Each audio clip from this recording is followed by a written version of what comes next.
Alright, buckle in. This one is pretty messed up, so here's your warning. This is Joachim Kroll. I think I'm saying that right.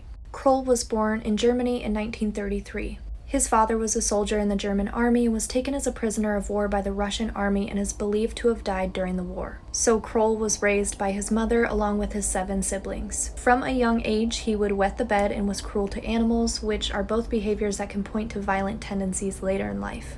But at the age of 15, he dropped out of school and began working on a farm where he saw a pig slaughtered for the first time and described this as the moment that awakened his murderous fantasies. His mother died in 1955, and later that year, Kroll murdered his first victim, a 19-year-old woman. I can't say all of the details surrounding that for the sake of not getting my video taken down, but they're available online if you need to know. His second known murder took place in 1956 when he killed a 24-year-old woman. The 2 murders were identical in nature, but this time Kroll removed pieces of flesh from his victim's body and then took them home to cook for dinner. He would later state that the only reason he ate his victims was because meat was expensive.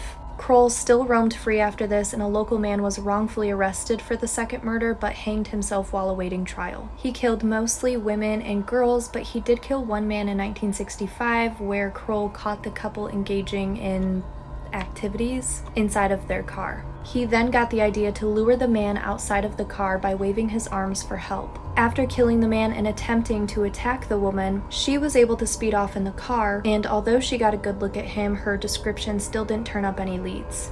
Further confusing police was the fact that Kroll didn't always cannibalize his victims, but instead preferred to only take meat from the victims he viewed as particularly young and tender. What's even worse is that while Kroll was still actively killing, 5 other men, plus the man who committed suicide, were arrested and charged for the murders, and another one of those 5 men also took his life. His killing spree only came to an end on July 3rd, 1976, when he kidnapped a 4-year-old girl from a park. Yes, this is a terrible picture, but it's the only one I could find. A little while later, a neighbor asked Kroll if he knew what was blocking the pipes in the building's shared bathrooms. When he replied guts, the neighbor did not take him seriously until he looked in the toilet and saw tiny human organs floating around and immediately contacted police. Once inside of Kroll's apartment, police found the dismembered body of the little girl. Parts of it were in the fridge, a hand was cooking on the stove, and her liver, lungs, kidneys, and heart were clogging the toilet. He was arrested and gave details of 13 murders but may be responsible for more. He was sentenced to life in prison in April of 1982 and died in prison in 1991 of a heart attack at 58 years old.